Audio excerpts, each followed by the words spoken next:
옛날 어느 날이요, 주인이 종을 불러서 좋은 밭에다가 그 밭에다가 보리를 심으라고 이렇게 명령을 했습니다. 그런데 종이요, 시키는 대로 안 하고 주인이 가장 싫어하는 귀리를 밭에다 심은 겁니다. 나중에 주인이 밭에 나가서 보니까 보리는 안 나고 귀리가 나 있는 거예요. 이 주인이 대노를 내가지고, 아니 내가 보리를 심으라고 하지 않느냐, 어째서 너는 귀리를 심었느냐라고 하면서 아주 호되게 야단을 쳤습니다. 근데요, 그 종이 황당한 얘기를 합니다. 주인이시여, 너무 노하지 마소서. 제가 귀리를 심은 것은 좋은 보리가 나기를 기대했기 때문입니다. 여러분, 얼마나 황당한 얘기입니까? 그래서 주인이 어이가 없어서, 아니 무슨 바보 같은 소리를 하는 거냐, 지금 귀를 심고 보리가 났다는 얘기를 나는 여지껏 들어본 적이 없다. 그때 그 종이 그런 대답을 합니다. 주인이시여, 주인께서는 쉬지 않고 세상밭에 악의 씨를 뿌리면서 심으면서 부활의 날에 선한 열매를 거둬들이기를 오늘도 바라고 있지 않습니까? 그래서 저도요, 귀를 심고 보리가 나기를 기대하고 있습니다. 여러분, 사실 흙은 정직한 거 아니겠어요? 그죠? 흙은 심은 대로 납니다. 우리가 잘 아는 얘기처럼 콩 심은 데 뭐가 날까요? 콩 나죠. 팥 심은 데 팥이 납니다. 얼마나 잘하는지 몰라요. 근데요, 무엇을 심든지 우리는 심은 대로 난다는 이런 원리를 잘 알고 있습니다. 노력한 만큼 노력을 또 되돌려주는 것이죠. 밭은 그렇습니다. 사실 우리 인생도 사실은 인생이라고 하는 밭에 뭔가를 뿌리면서 우리가 살아가고 있는 거예요. 그러니까 무엇을 심고 무엇을 뿌리느냐에 의해서 결국 그것이 내 인생을 결정짓는다 이겁니다. 프랑스 혁명 때요, 로베스피에르라고 하는 사람이 있었어요. 이 로베스피에르라는 사람이 뭐를 개발했냐면요, 소위 그 유명한 단두대라는 것을 개발했습니다. 사람들을 처형하는 데 있어서 가장 손쉽게 처단하는 것이 뭐냐 해가지고 이 로베스피에르라는 사람이요, 단두대를 만들었는데 사람 죽이는 것도 시간 아까우니까 야 빨리 죽이자 해가지고 어때요? 단두대라는 무시무시한 것을 만들었는데 결국 이 로베스피에르라는 사람 그 자신이 단두대의 이슬로 사라졌어요. 여러분, 무엇을 말해주냐고요? 결국 여러분, 나에게 그것이 되돌아온다는 거예요.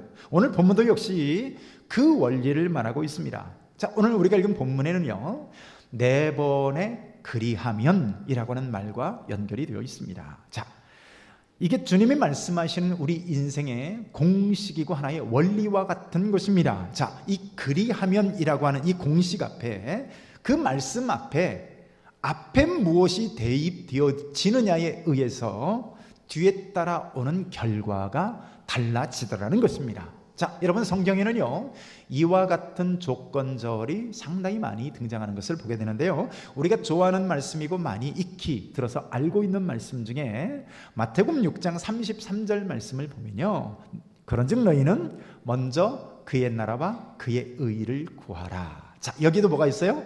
그리하면이 있습니다. 그리하면 이 모든 것을 너희에게 더하여 주시리라. 할렐루야.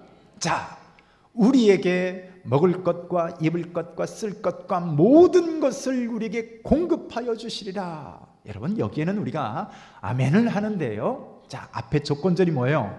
그리하면이라는 이 조건절 앞에 대입이 되었을 때 여러분, 먹을 것과 입을 것과 쓸 것과 모든 것을 공급해 주시겠다는 거예요. 요한복음 15장 7절 말씀에도 보면요, 너희가 내 안에 거하고 내 말이 너희 안에 거하면 무엇이든지 원하는 대로 구하라. 그리하면 이루리라. 할렐루야. 자, 여기도 보면요, 여러분, 무엇이든지 원하는 대로 구하라. 여러분, 얼마나 은혜로운 말씀이세요. 어떤 소원이 있습니까? 어떤 마음의 바람이 있습니까? 그런데 하나님께서 말씀하시는 거예요. 무엇이든지 원하는 대로 구하기만 하라. 그러면 다 이루어주겠다. 여러분, 이런 말씀이 참 좋지만 앞에 뭐가 있어요? 너희가 내 안에 거하고 내 말이 너희 안에 거하면 그리하면 이루어주리라 라고 약속하시는 거야.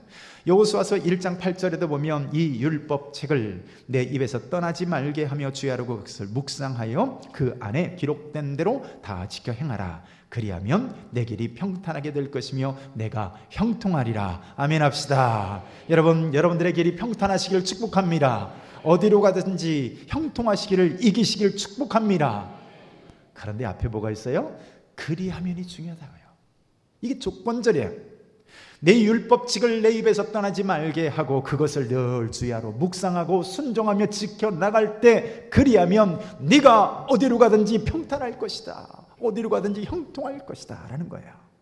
여러분, 구원은 우리가요 전적인 하나님의 은혜로 받습니다. 하나님의 선물로 받습니다. 여러분, 거저 주시는 하나님의 은혜로 받아요. 그러나 축복의 원리는 좀 다릅니다. 여러분, 이 조건절에 무엇을 대입하느냐에 따라서 축복의 결과가 달라진다는 거예요. 여러분, 순종의 삶을 살게 되면 응답을 경험하고 형통케 되리라. 여러분, 이게 주님의 조건절에 부합되는 것이죠. 여러분, 오늘 본문에서도 마찬가지 원리를 말하고 있습니다. 자, 구체적으로 무엇을 말하고 있습니까? 우리 누가복음 본문이죠. 6장 37절 말씀 같이 한번 읽습니다. 시작. 비판하지 말라. 그리하면 너희가 비판을 받지 않을 것이요, 정죄하지 말라. 그리하면 너희가 정죄를 받지 않을 것이요, 용서하라. 그리하면 너희가 용서를 받을 것이요. 자, 여기 보면요, 하지 말라는 것과 하라는 것이 등장을 합니다. 여러분, 여기 보니까요, 하지 말라는 것이 뭘까요? 비판하지 말라, 정죄하지 말라 라고 말해요. 그리하면이라는 그 조건절 앞에 뭐가 있어요? 비판하지 말라, 정죄하지 말라라고 얘기해요. 왜 하지 말라고 하실까요? 나에게 돌아오는 것이 바로 손해되는 것이 돌아오기 때문에 우리 주님은 우리에게요 비판하지 말라는 거예요. 정죄하지 말라는 거예요. 할 수만 있으면 축복의 말을 하시기를 축복합니다. 내가요 누군가를 비판하면 왠지 속이 시원한 것 같지 않습니까? 그리고요, 더 중요한 거는 내가 누군가를 비판할 때 여러분, 내가 그 사람 위에 서 있는 것 같아요. 그래서 나는 또 그 사람과 뭔가 다른 것 같습니다. 여러분, 왜 사람들이 그렇게 비판을 할까요? 자기도 교회를 다니면서요, 자기도 교회를 다니는 사람이 교회를 그렇게 비판하는 사람이 있어요. 자, 그 안에는 어떤 심리가 있을까요? 교회가 다 썩었다, 썩었어 라고 비판을 하면 나는 그 안에 안 속겠다 이거야. 나는 그것과 상관없다. 나는 거기와 빠져있는 어떤 그런 제외된 사람이라고 하는 아주 묘한 심리를 갖고 있는 것이죠. 그래서 그렇게 비판을 하는 것이죠.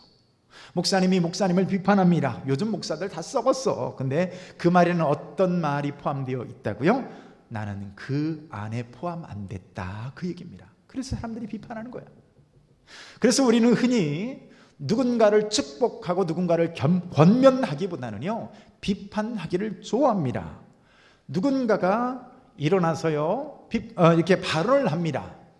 의견 제시를 하는 것이죠. 그런데 별 대안도 없으면서 이건 어떻고 저건 어떻고 해가면서 비판을 해서 그 사람을 민망하게 합니다. 자, 그 속에는 어떤 사람의 심리가 숨어 있을까요? 나는 왠지 그 사람보다 위에 선 것 같고 왠지 훈수를 두는 것 같은 이런 묘한 심리가 있는 것이죠. 근데 여러분, 성경은요 여러분 이것이 지혜롭지 못하다라고 말을 해요. 반드시 나중에 내가 아쉬운 소리를 해야 할 때가 우리 인생 가운데 온다는 거예요. 입장이 바뀔 때가 온다는 거예요. 그런데 평소에 내가 누군가의 의견을 존중해주고 지지해주고 뭐 이렇게 늘 축복해주는 이런 원리로 세상을 산 사람들은 별 문제가 없지만 늘 비판하고 정죄하기를 좋아했던 그 사람은요, 내가 뭔가 비판당할 그 일이 있을 때 나를 존중해 주나요? 기회는 이때다 싶어가지고요 이렇게 기회만 엿보는 사람들이 분명히 있는 것이고, 그래 당신이 나를 그때 그렇게 비판하고 나에게 망신을 줬지 그러면서 더 비판을 하는 것이죠. 누구에게요? 비판했던 나에게 비판을 하는 거예요.